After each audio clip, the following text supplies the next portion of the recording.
Recording. Hey, everybody, welcome. It is day one, the kickoff of the Thrive Through Divorce Challenge. We are kicking this into high gear, launching this with full energy today to keep all of you moving forward in focus, not fear, as you are on this divorce journey. Take it from me. Mary Fran knows all too well. My divorce journey did not start out with this big old smile. But thanks to a lot of the people you're meeting this week, plus my buddy Mary Fran here at Brilliantly Resilient, and tons of tools and resources that we'll share with you this week. Thanks to all of that, I'm smiling, I'm tan. I was just at the beach with my family, having the greatest week of my life that no one ever thought I'd be this happy at this point. So let's, without further ado, I'm going to turn it over to Mary Fran, and she's going to lead us right into our first speaker. We are so beyond excited to have our friend Catherine Grace O'Connell with us today. I cannot tell you, I virtually met Catherine Grace a couple of years ago because I found her online and I was like, who is this? I must know more. And since then, we have become fast friends. So let me tell you a little bit about Catherine Grace. She is an ageism positivist. Like, how do you not love that? An empowerment catalyst, the founder of the Forever Fierce Revolution. You can't see it, but I have my Fierce t-shirt on today. In honor of her, she is, which is a global Facebook community dedicated to supporting and celebrating the modern midlife woman. And she is the CEO of Forever Fierce Media. Love it. A female-focused, message-based digital media agency. Catherine is a mindset superhero who believes that our attitudes, beliefs, energy, patterns, and behaviors in the present determine our future. So I want to turn it over to our friend, Catherine Grace O'Connell, who is going to share her amazing mindset with you today. Catherine, thanks so much for being here with us. Thank you both so much for being with me and having me with you. This is such an honor to be kicking this off. And as I said, I had a little bit of a mindset. I was like, okay, I'm party pooped. So when am I on? And you're like, you're kicking it off. Of course. I'm like, well, here I am. So I am every once in a while, it's like, oh, wait a minute. Do I have that 60-year-old brain? For the moment, I do. But I truly, you guys talk about superhuman superheroes, midlife superheroes, and I'm thrilled to be talking about this. And I think, it wasn't that long ago that I would have not wanted to talk about divorce because it was such a Debbie Downer thing. And, like you were saying, Kristen, being on the other side of it, and I think there's an ongoing process of the other side of it. Now I'm happy to talk about it because there really is a happy ending or happy new beginning, should I say. Well, we are, again, beyond delighted to have you share the wisdom that gets you to that place. So, if you wouldn't mind telling us a little bit about your personal journey. And you had, sometimes this is not just an individual thing. So, life doesn't stop because you're getting divorced. And you had a ton of stuff in your life with physical issues and depression and all sorts of things that go on with it. So why don't you just, like I said, if you wouldn't mind sharing your journey with us. And then, as I said, you're a mindset superhero. So how you take those steps and give people those tools and strategies to get to that other side. Thank you for that. Well, for one, I think it's really important to be real about this divorce journey. For so many of us, I think if, we have this thought or this belief that if I just leave the marriage, everything else is going to be okay. Like, it's like leaving the marriage and suddenly there's this, new life that opens up. But it's not like that, because the person that you were that got into that marriage and whatever happened in that marriage, for me, it was pretty tumultuous. It was a horrendous marriage and a lot of abuse, a lot of trauma. I literally left broken in a million pieces, and I had a breakdown. So I feel like ultimately it was a great gift, but I really had this thought that if I just leave the marriage and if I leave Chicago and if I go cross country and go to California, all of a sudden everyone will be like open arms and here's this wonderful woman and, what happened to her is all in the past. But it doesn't work like that, because I brought a lot of those issues into the marriage, right? This I was abused as a child. So that belief system was something that I really had to look at and dismantle, bit by bit. So while, I had this breakdown, so my old self sort of fell away, but I had to reconstruct a new self and a new empowering belief system and a new life for myself. So that took some time. And so, as I think it was one of the Buddhist monks said, wherever you go, there you are. So even though I left the marriage, I left my environment, I left my family, I left everything behind, I was still me, and I still had a pretty traumatic belief system that now I don't. It took some time, but I'm here to say that there really is such beauty on the other side. And for whoever is out there, maybe they're in a marriage that they're not sure is time to leave, and it's never to us to tell people that. It's up to us to find our own answers in that time. And oftentimes that marriage, no matter what you're going through, is serving you in some way. And for me, it served me big time. My ex-husband, he was not a kind man to me, but he was a great teacher in many respects. When you talk about resilience and bouncing back and all these things, I wouldn't have dug deep and found out so much about myself if I hadn't gone through that marriage and gone through that brutal divorce, which I'm still in the court system 14 years later. That's a whole nother story. But that shows you the level of being with someone who was not willing to let me go. So at that point, I guess for many people out there, the question becomes, where do you even start? You've been hit in the face with this enormous trauma, and the life that you pictured. And Kristen says this all the time. Kristen, you could speak to this, that you say this all the time. You have this vision naturally when you get married that it's going to be a long haul thing. You're in this, you've committed to it, you're in it. And then suddenly it's gone. So you have to change your belief system, your vision of your future, like everything. Where do you start to do that, and how?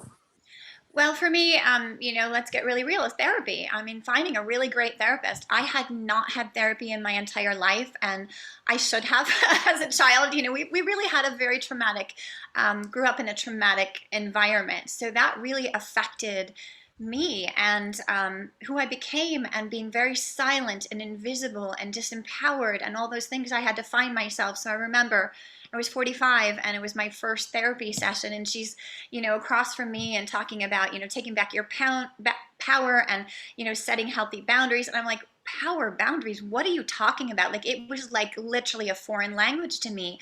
And so it took me time to figure out all of that, and to learn to, what boundaries are, what healthy boundaries are, what unhealthy boundaries are, what power means, what it means to give your power away, to take back your power.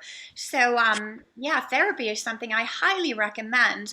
But I also would say that, not to become dependent upon it. I think it's really important, not to just rely on going into a therapist's office and, again, handing your power to that person. We've got to do our own work on the inside as well. So it's a real partnership.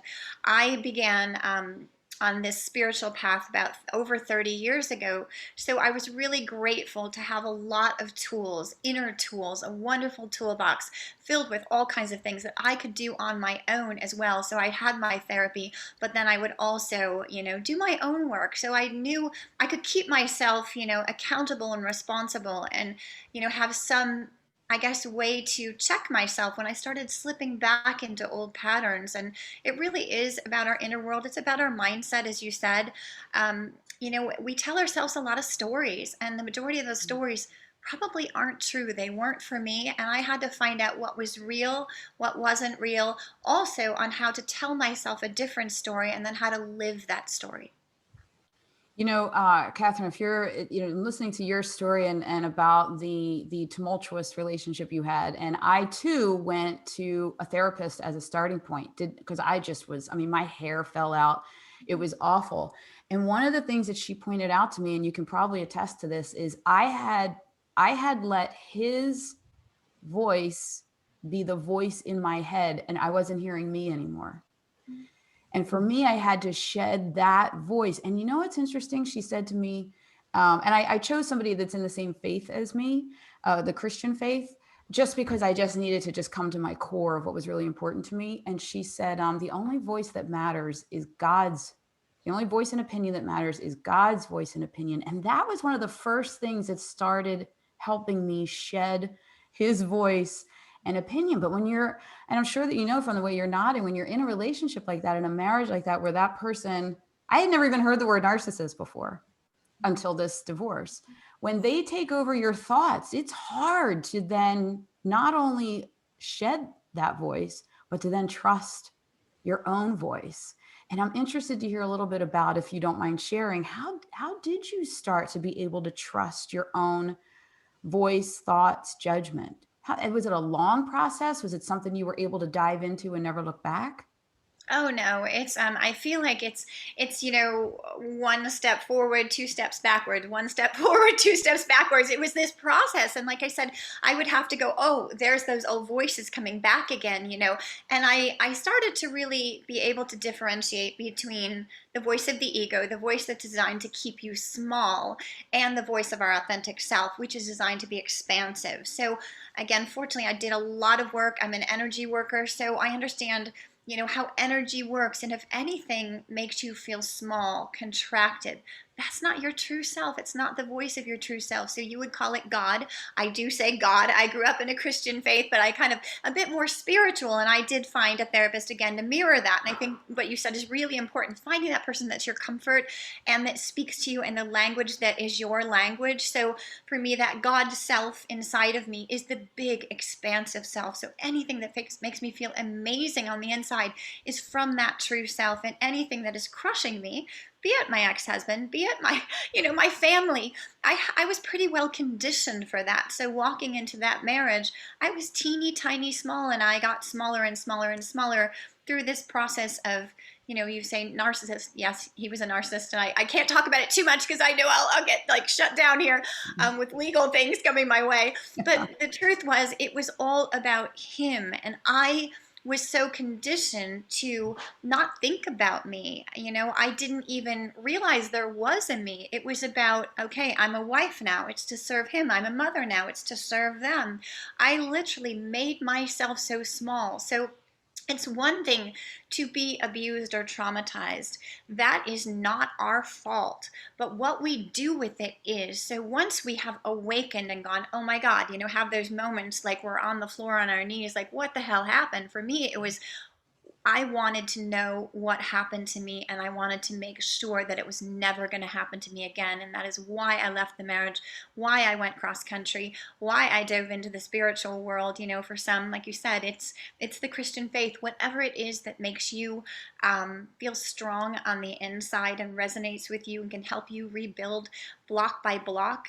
That's what I had to do. Literally, I had to, analyze every single thought. I had to look and see where my belief system was coming from and why I allowed myself to be abused, and to realize that that was in my power now as a woman at midlife and beyond. It's one thing as a child, even as a young woman being married, if you're conditioned that way.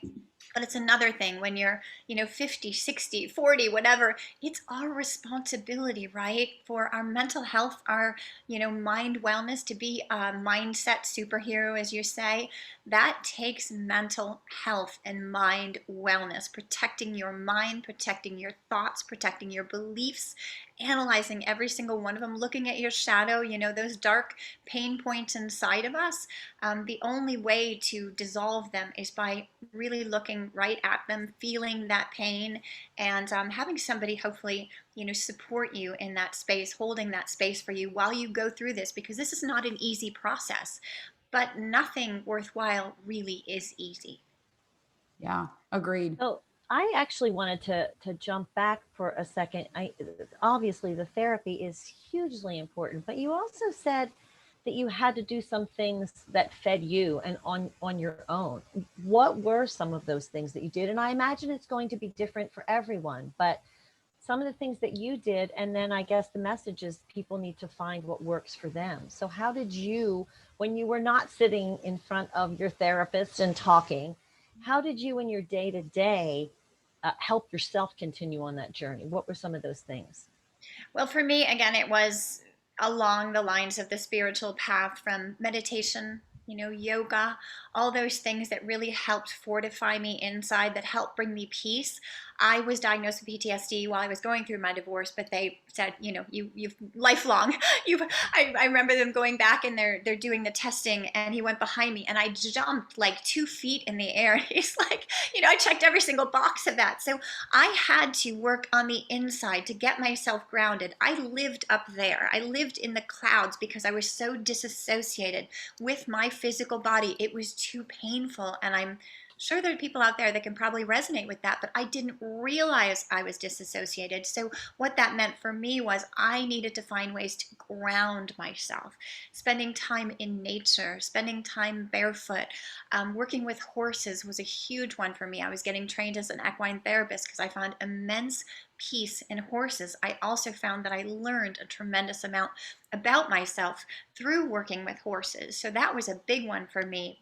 Um, Meditation, monkey mind. So many of us have the monkey mind. If you've had PTSD, or I don't like the D part, just, trauma and stress, many of us have, that monkey mind is going to be busy telling us all kinds of stories. So for me to find ways to calm that inner world and to find inner peace, that was huge for me. So getting my master's in spiritual psychology, that was something that was really important to me. Number one, that I could do it, that I could complete a program, because I was told so many things about myself that, were not positive. And I went through that program. I learned a lot about myself. Again, I amassed this toolbox. So now, anytime I'm in trouble, meaning, feeling a lot of pain on the inside, I know what to do to help heal myself. Sure, sometimes I need, maybe an outer rope, someone to help me as well, maybe a friend to call, maybe a therapist.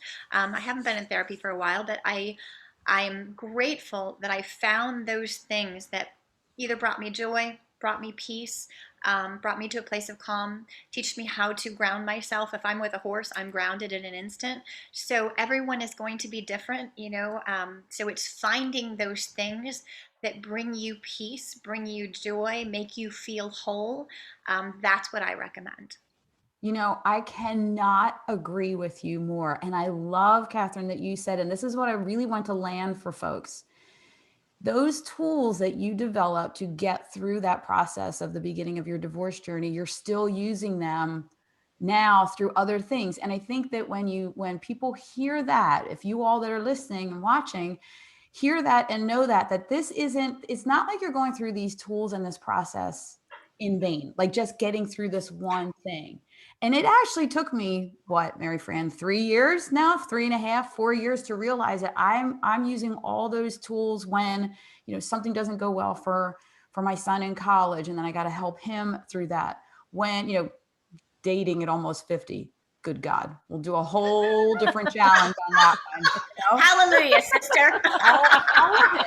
Like all those tools I'm using constantly in business, in all kinds of stuff. It really, as we say, it's a toolbox that you get through this sucker punch of divorce, but you use it to live a brilliantly resilient lifestyle that you can bounce back. And you said earlier, 2 steps back, 1 step forward, and sometimes it's 1 step back, 3 steps forward. But those tools are so important. I'm so glad that you pointed that out, that people realize all this work, you guys, all this work that you're going to do on this journey, it is going to help you in every other facet.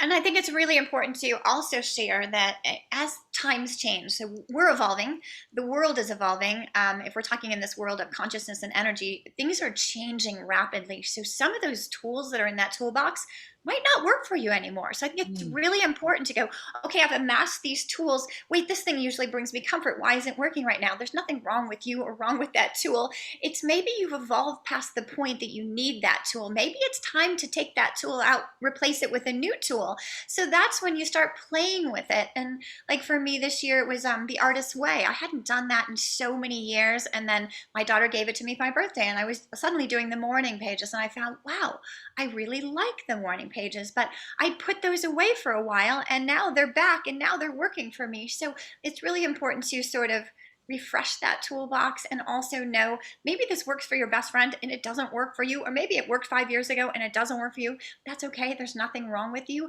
Just play and have some fun with it and find what brings you joy. That's the best tool you could find in the world, because joy is immensely healing. Oh my gosh, what a beautiful summation of everything. And I can't believe you talked about The Artist's Way, because that is one of my favorite books. And I did the same. I did the same thing. And I think this idea about this all being a progression, and people can, and the play word. I mean, who, what word could be more important when you're in that place of pain? Find a place to not only just play, but play around with what's going to work for you and for your tools. This has just been, gosh, what a great way to kick this off. I'm so excited.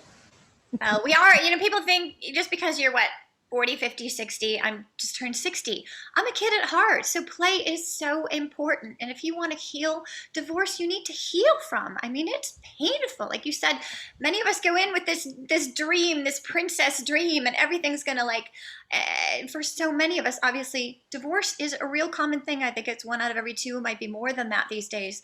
But it happens to a lot of women. So it's really important to play, find ways that bring you joy.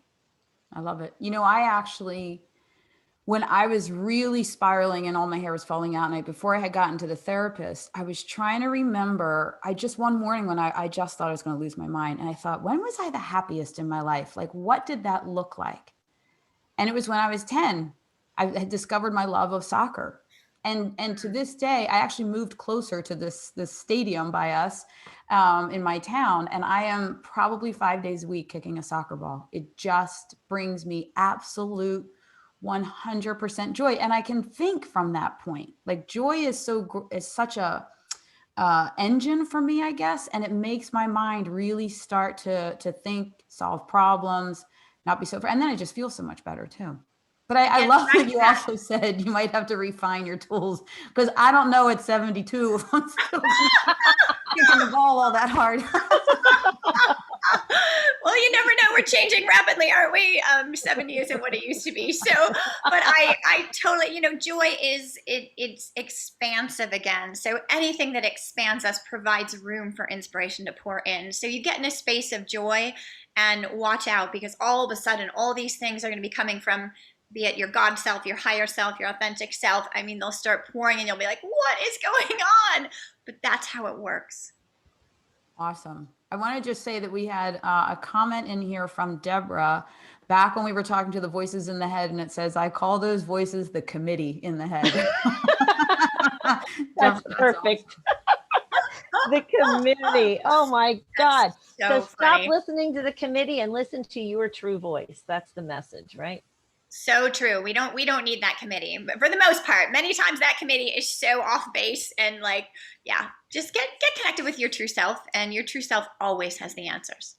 This is fantastic. We're gonna wrap this up and sign off. And those that are in the Zoom room with the backstage pass will have a few minutes to ask some questions. But Catherine, how can everybody get in touch with you? We do have the Work-ish book that everyone was given. But those on Facebook that haven't registered, if they would like to register, they can get that book and have all the connections. But how can they find you? So my blog is Catherine Grace O. Everything is on my blog. My whole program is about helping women master modern midlife. Obviously, at Catherine Grace O on Instagram, Catherine Grace O on Facebook. I have my own Facebook community called Forever Fierce Midlife Matters. I know I just added you, Kristen. Like, I'm loving you already. So I have a talk show. It is Mastering Modern Midlife, and I will be back to hosting events. I was hosting some amazing events, FierceCon, so stay tuned for that. We're going to start back with a retreat, I believe in January 2022, and then start planning a road show. Fingers crossed that we're back healthy again. So, but basically, Catherine Grace O, you Google it, I will pop up. Awesome. Thanks so much for kicking this off for us. And thank you everybody that's joined us here on Facebook. If you want to register, you still can. Just go to brilliantlyresilient.net, click right on the home screen. That'll take you to the screen to register and get all the Zoom links to be backstage, and you can upgrade and get the recordings. This will stay live for 24 hours so that you can rewatch and get all those tips and tools.